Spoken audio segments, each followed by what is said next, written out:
ஆரோக்கிய சதீஷ், விஜய் கருப்பு சட்டை அணிந்து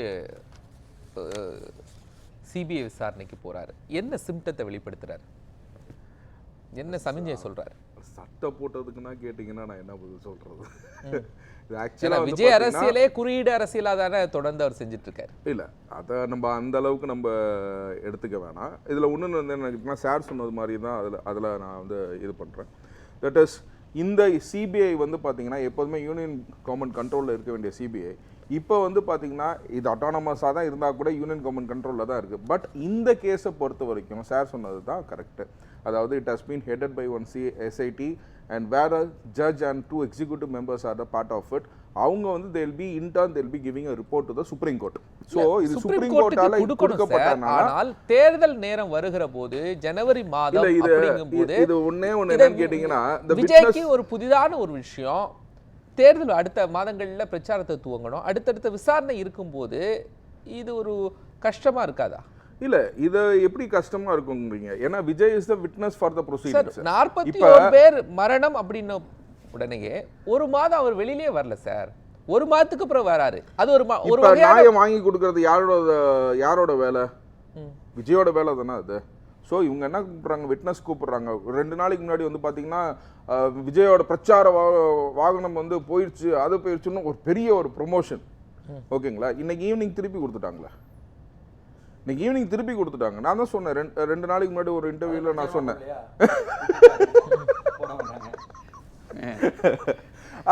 அது ஏன்னா எடுத்துட்டு போயிட்டு ஒரு டெஸ்ட் பண்ணுவாங்க. எவ்வளோ ஹைட்ல இருக்கு, என்ன வந்துச்சு, இந்த செருப்பு தூக்கி எடுக்கப்பட்டது வந்து அந்த ஹைட்டுக்கு போகுமா போவாதா, அதெல்லாம் வந்து வச்சு அவங்க கால்குலேஷனுக்கு என்னென்ன வேணுமோ அது இது பண்ணுவாங்க. இன்னைக்கு ஈவினிங் வந்து விட்டுட்டாங்க.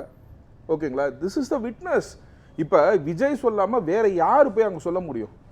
Can I be that is நான் எல்லாத்துக்கும் வக்காலத்து வாங்கலாம். ஓகேங்களா? ஆனால் ஒரு இந்த ப்ரொசீடிங்ஸோட ரெக்கார்டிங் வந்து பொறுத்த வரைக்கும் பார்த்தீங்கன்னா சிபிஐயில் வந்து என்ன நடந்துச்சு, அவர் சைட்லேருந்து என்ன நடந்துச்சுங்கிறத வந்து விஜய் தான் சொல்ல முடியும். ஓகேங்களா? நான் எப்படி வந்தேன், நான் எதுக்கு வந்தேன், நான் சார்ட்டர்ட் ஃப்ளைட்டு ஏற போனேன், அப்போ பைலட் வரல, எனக்கு லேண்டிங் பர்மிஷன் கிடைக்கல, நெக்ஸ்ட் இது டிலே ஆச்சு, ஏதாச்சும் வாட் எவர் இட் இஸ். அவர் பனையூர் வீட்டிலேருந்து கிளம்புனதுலேருந்து திருப்பி பனையூர் வீட்டுக்கு வந்த வரைக்குமே வந்து பார்த்தீங்கன்னா they will be sketching everything. Each and every dot will be sketched. ஓகேங்களா? இந்த மாதிரி ஆச்சு, இந்த மாதிரி ஆச்சு, இந்த மாதிரி ஆச்சு. என்னை போலீஸ்காரங்க வந்து சூப்பராக நானே நன்றி சொல்கிற அளவுக்கு என்னை கொண்டு வந்து அந்த இடத்துல இறக்கி விட்டாங்க. ஃபர்ஸ்ட் டைமா ஒரு சிபிஐ 7 மணி நேரம் விசாரணையை கொண்டு போறாங்கல்ல சார். இது வந்து வெரி வெரி வெரி மினிமம். இல்லை, இது விஜய்க்கு இது புதிது. என்ன விஜய்க்கு எப்படின்னு பார்த்தீங்கன்னா முன்னாள் தயாளு அம்மாவை கூட்டிகிட்டு போயிட்டு விசாரணை பண்ணாங்க. ஒன்றுமே புரியல அவங்களுக்கு. ஓகேங்களா? விஜய்க்கு புதுசுன்னா அவங்களுக்கு புதுசு இல்லையா? So everybody that is now they are. அவங்களையாச்சும் பார்த்தீங்கன்னா வேற கோணத்தில் வந்து விசாரணை பண்ணாங்க. இங்கே விஜய் வந்து it's only called as an witness to the proceedings. ஓகேங்களா? அவரோட தரப்பில் வந்து என்னன்னா எப்படி how it has been dotted. ஏன்னா இதில் வந்து பார்த்தீங்கன்னா if you go for the stampede, sir சொன்னதுல வந்து பாத்தீங்கன்னா administrative authority, police authority and organizing authority, all the three are முன்னாடி ஒரு நிமிஷம். இதுக்கு முன்னாடி நாங்க இது மாதிரியான ஒரு கூட்டத்தை பார்க்கல, இப்படி ஸ்டாம்பேட் நடக்கும்னு எதிர்பார்க்கல, இது அரசு செய்த ஒரு சதி, இப்படிலாம் நிறைய தாவைக்கால இருந்து சொல்லப்பட்டுச்சு. அதே மாதிரிதான் இப்பவும் சொல்லியிருக்காங்கன்னு வந்துச்சு பேப்பர்ல. இல்ல இது சதிங்கிறது வந்து கிளியரான சதி. ஃபேஸ் பண்ண முடியல தாவைக்காவால். ஒரு பக்கம் ஜனநாயகன் படத்தை ரிலீஸ் பண்ண முடியாம சென்சார் மூலமா ஒரு நெருக்கடி, சிபிஐ மூலமா நெருக்கடி, இதை மட்டும் விஜய் சமாளித்து வந்து விடுவார் அப்படிங்கிற பார்வை எப்படி உங்களுக்கு?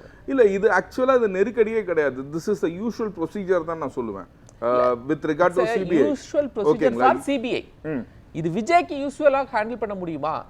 டேக் இட் ஈஸி அவரால எடுத்துக்க முடியுமா? இதுக்கு மேலனா ஹேண்டில் பண்ணிருக்காருங்க. இது வந்து அன்றே கணித்தார் விஜய்ன்ற மாதிரி.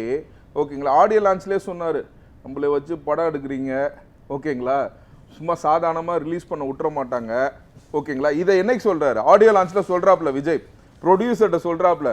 இதெல்லாம் கேட்டதுக்கு அப்புறமா அந்த ப்ரொடியூசர் வந்து ஓகே சார், நான் எதாக இருந்தாலும் நான் பார்த்துக்கிறேன், நம்ம வேறு டைரக்ஷனில் போகிறோம், இதெல்லாம் நீங்கள் தாக்கு பிடிப்பீங்களா அப்படின்றத ஆடியோ லான்ச்சில் சொல்கிறாப்புல.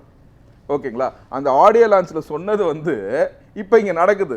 ஸோ இது வந்து பீரியாடிக்கலா he has been prepared. நீங்க ரொம்ப யாருமே வருத்தப்பட வேண்டிய ஒரு விஷயமே கிடையாது. ஏன்னா ஏன்னு கேட்டீங்கன்னா அவர் he was expecting all these things. இல்ல expecting all these things I accept.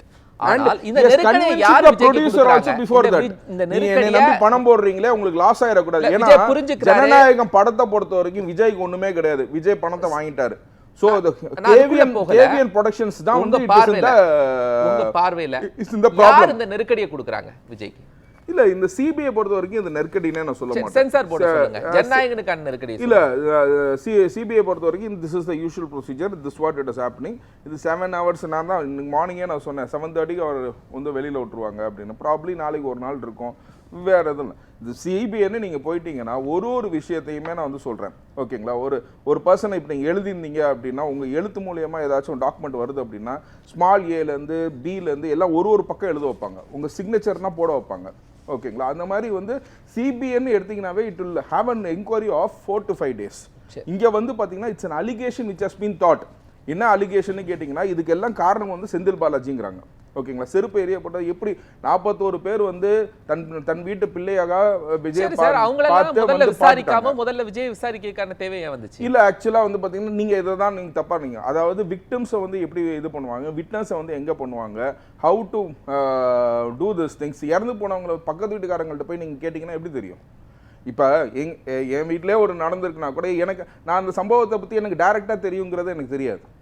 ஆனால் விஜய் மேல மக்களோட நோக்கம் என்ன இருந்துச்சுன்னா 41 பேர் வந்து பார்த்துட்டு போனாங்க. விஜயிடம் வைக்கப்பட்ட கேள்வியாக எங்களுக்கு கிடைத்திருக்கிறது. அந்த தகவலை மட்டும் சொல்றேன். அவங்க மயக்கம் போட்ட பிறகும் நீங்க ஏன் பேச்சை கண்டினியூ பண்ணீங்க? இல்ல, இதுல வந்து நான் இப்பயுமே நான் சொல்றேன், இந்த போஸ்ட்மார்ட்டம் ரிப்போர்ட்டை பொறுத்த வரைக்கும் ஏற்கனவே சுப்ரீம் கோர்ட்ல வந்து வெரி கிளியரா சொல்லிட்டாங்க, 41 பேருக்கு 2 டெஸ்க் வச்சு நீ போஸ்ட்மார்ட்டம் பண்ணி காட்டு. இது அரசு தரப்பட கேட்டீங்க.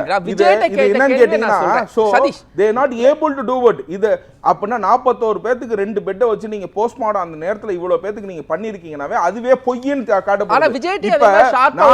மூச்சடைஞ்சுதான் இறந்தேனா, இல்லைன்னா நான் கீழே விழுந்த பிறகு என்னை எவனாச்சும் ஏறி என் நெஞ்சு எலும்புல மிதிச்சானா அப்படின்ற ஒரு பொருளே வந்து இன்னும் வரைக்கும் நமக்கு வரல. இதுதான் வந்து சிபிஐ இன்வெஸ்டிகேஷன் கேக்குறாங்கல்ல. சரியான கேள்வியா? மயக்கம் போட்டு தெரிந்தும் தொடர்ந்து ஏன் பேசிட்டு இருந்தீங்க? மயக்கம் போட்டது தெரிஞ்சு யார் பேசிட்டு இருந்தாங்கன்னு சொல்றாங்க? யார் வந்து ஆம்புலன்ஸ் விட்டாங்கங்கறத நீங்க புடிச்சிட்டீங்களா? யார் வந்து ஒரே மாதிரி சேர்ப்புகள் இல்ல மயக்கம் போட்ட பிறகு யாரு கேட்டாதும் இது வந்து அற்றமற்ற ஒரு கேள்வி. மயக்கம் போட்டது தெரிஞ்சு யாரும் இல்ல சிபிஐ பொறுத்த வரைக்கும் இந்த கேள்வியே வந்து பாத்தீங்கன்னா ஒரு ஜோடிச்சு நீங்க த்ரோ பண்ணக்கூடாது, புரிஞ்சுங்களா? மயக்கம் போட்ட தெரிஞ்சது கண்டும் வந்து விஜய் பேசிட்டு இருந்தாருங்கிற ஒரு வாக்கியமே இன்ன வரைக்கும் வரவே இல்லை. ஏன்னா தகவல் வந்திருக்குங்க, வேற ஒரு தகவல் வந்திருக்குங்க. 41 பேர் இறந்தவர்களை போஸ்ட்மார்ட்டம் செய்தது பற்றி சிபிஐ 9ஆம் தேதி 10ஆம் தேதி இன்னைக்கு 12 வந்துட்டு, சரியா? 9ஆம் தேதி 10ஆம் தேதி இதிலிருந்து ஆல் இண்டியா மெடிக்கல் இதிலிருந்து ஏஎம்எஸ்லேருந்து ஏஎம்லேருந்து டாக்டர் டீம் வருது. அதில் ஒவ்வொரு டீனும் காலேஜ் டீனுக்கு நீங்கள் டாக்டர் சாப்பிட்டு தானே அனுப்புங்க என்று சொல்லி ஒரு அறிக்கையே வந்தது. அதனால் அவர்கள் அதையும் என்னன்னு ஏற்பாடு பார்க்குறாங்க. இதெல்லாம் இருக்கு எல்லா இடத்துலயுமே. இப்ப கேமராஸ் யார் வந்து அடாப்ட் பண்ணா, யார் அந்த கேள்விகளுக்கு கேமராஸ் ஓகேங்களா, யார் அந்த ஆம்புலன்ஸ் விட்டா, இன்ன வரைக்கும் நான் சொல்றேன் அந்த ஆம்புலன்ஸ் வந்து போனது நடுவுல போனது அந்த நெருக்கடிக்கு காரணமான ஆம்புலன்ஸ் வந்து யாரு வந்து புக் செய்து அந்த ஆம்புலன்ஸ் வரப்பட்டது, ஓகேங்களா? இந்த எல்லா விசாரணையுமே வந்து கரூர்ல இருக்க ஒரு டீம் பண்ணிட்டு இருக்காங்க, ஓகேங்களா? இப்ப வந்து ஃபீல்ட் இன்வெஸ்டிகேஷன் இல்ல ஜனநாயகனுடைய பிரச்சனை சென்சார் போர்டு மூலமா நெருக்கடி இல்ல, அதை யாரு கொடுக்கறாங்க? சென்சார் போர்டுல அதுதான் சென்சார் போர்டுல யார் இருக்கா? எந்த கவர்மெண்ட் வந்து மேல ஆட்சியில் இருக்குதோ அந்த கவர்மெண்டோட மெம்பர்ஸ் தான் இன்னைக்கு 80 மெம்பர்ஸ் வந்து பேனல்ல இருக்காங்க. அதுல வந்து அதுதான் நான் சொன்னேன், what is the qualification of the censor board. நீங்க சொல்ல வரீங்க சென்ட்ரல் கவர்மெண்ட் ஏன் பாஜக நெருக்கடி கொடுக்கணும் விஜய்க்கு? இதுல அதுதான் சொல்றேன், இதுல வந்து பாஜக ஏன் நெருக்கடி கொடுக்கணும்னா இதுதான் விஜய் டைட் பண்ணணும் அப்படின்னு நினைச்சு ப்ரொடியூசரை பண்றாங்க. they are hitting a very wrong person. அதாவது என்னன்னு கேட்டீங்கன்னா இதுல ஒண்ணே ஒன்னு நல்லா புரிஞ்சுக்கோங்க, ப்ரொடியூசருக்கு நெருக்கடி கொடுக்கணும் இல்ல ப்ரொடியூசருக்கு தான் நெருக்கடி கொடுக்குறாங்க. இப்போ என்ன விஜய்க்கு என்ன நஷ்டம் இதுல? நீங்க நல்லா ஒண்ணு புரியுங்க, நான் வந்து பணம் போட்டிருக்கேங்க, நான் பணம் போட்டிருக்கேன், எனக்கு 500 கோடி ரூபாய் நான் பணம் போட்டிருக்கேன். So I am going to the court, I am interested in making the film in the right time, புரிஞ்சுங்களா? அதனால நான் போய் பண்றேன்.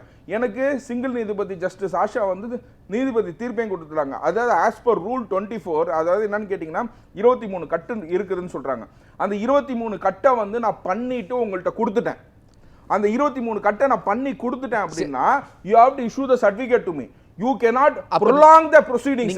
அதுக்கப்புறம் இன்னொரு 4 கட்டு நீ பண்ணிட்டு வா, இன்னும் 6 கட்டு பண்ணிட்டு வா அப்படின்ற ப்ரொசீஜரை வந்து you cannot follow it and you cannot force me to send it to the review committee. இங்க பராசக்தியில் என்ன ஆயிடுச்சுன்னு கேட்டீங்கன்னா அவங்களுக்கு 23 கட்டு சொன்னப்ப எங்களுக்கு 23 கட்டு நாங்க பண்ண முடியாது, they went to review committee.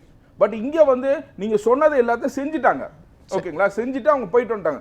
இதுல என்ன அவசரம்? இதுல எதுல வந்து பாத்தீங்கன்னா பிஜேபி கவர்மெண்ட் லீட் ஆயிருக்கு. நான் சொல்றேன் ஸ்ட்ரைட்டாவே சொல்றேன், பிஜேபி கவர்மெண்ட் தான். who has been appointed by him is only BJP government. Order போட்டதுக்கு அப்புறமும் I want to finish it. Order போட்டதுக்கு அப்புறமும் 10 மணிக்கு கோர்ட்ல இருக்கு, 10 மணிக்கு ஆர்டர் போடுறாங்க.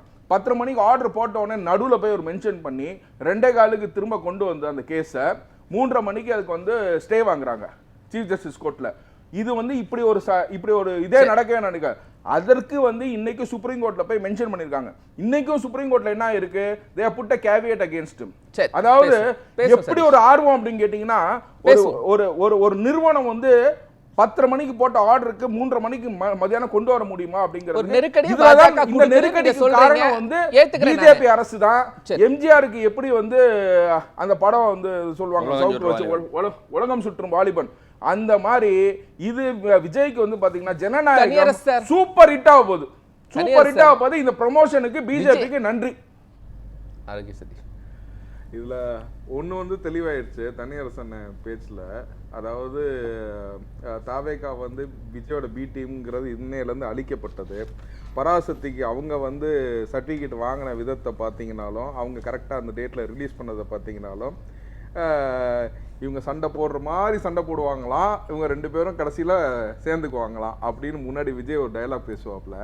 அந்த டயலாக் உண்மைங்கிறது இன்னைக்கு மக்கள் புரிஞ்சிருப்பாங்க. ஓகேங்களா, இதில் சட்ட ரீதியாகன்னு சொல்கிறது வந்து 57%, அரசியல் ரீதியாக 10%, மொத்தம் 67%. மோர் தென் 2/3 வந்து பார்த்தீங்கன்னா மக்கள் வந்து விஜய்க்கு ஆதரவாக கொடுத்துருக்காங்க. அது எதிர் சைடு ஓட்டுன்னு ஒன்று இருக்கும்ல, எங்ககிட்ட இணங்கி போகணும், அதுதான் அந்த 33%ன்றதை நான் பார்க்குறேன். மற்றபடி நான் வேற எதுவுமே நான் சொல்ல விரும்பல. இது வந்து அட்டவட்டமாக தெரிஞ்சு போச்சு. சரி, இப்போ மணி சார் ஒரு விஷயத்த சொன்னாங்க இல்லையா, அதாவது தாவேக்காவா திமுகவா அப்படின்னா திமுகவை பாஜக பாதுகாக்குது அப்படின்னு, இதை எப்படி ஏற்றுக்கொள்ள முடியும்? இல்லை, இது வந்து இன்னைக்கு வந்து பார்த்தீங்கன்னா இப்போ வந்து பார்த்தீங்கன்னா அமித்ஷாவோட பையன் ஜெய்ஷாவும் வந்து பார்த்தீங்கன்னா இங்கே இருக்க குடும்பத்தில் இருக்கவங்களும் வந்து பார்த்தீங்கன்னா தொழில் ரீதியாக அவங்க நட்பு பேசிக்கிறாங்கங்கிறாங்க. இது எந்த அளவுக்கு நமக்கு வந்து உண்மைன்னு தெரியல. இதெல்லாம் வந்து கசிகிறது. அதுதான் தொழில்னு சொன்னேன் இன்னைக்கு. ஏன்னா விளையாட்டை வந்து தொழில ஆக்கிட்டாங்க. ஓகேங்களா, அதனால தொழில் ரீதியாக வந்து இவங்க கூட்டா இருக்கிறாங்க. இவங்க கூட்டா இருந்துட்டு இப்போ வந்து விஜய் வந்து பி டீம்னு சொன்னா அது வந்து எந்த அளவுக்கு ஒரு கேடுன்னு இப்போ வந்து இந்த தனியரசனை இதை நல்லா இன்னைக்கு புரிஞ்சுக்கிட்டாரு. அவர் B1 டீம்ல இருக்காரு. இப்போ அதுல இருந்து விலகி அவர் வந்து நல்ல ஒரு முடிவு எடுப்பாருங்கிறத நான் எதிர்பார்க்கிறேன்.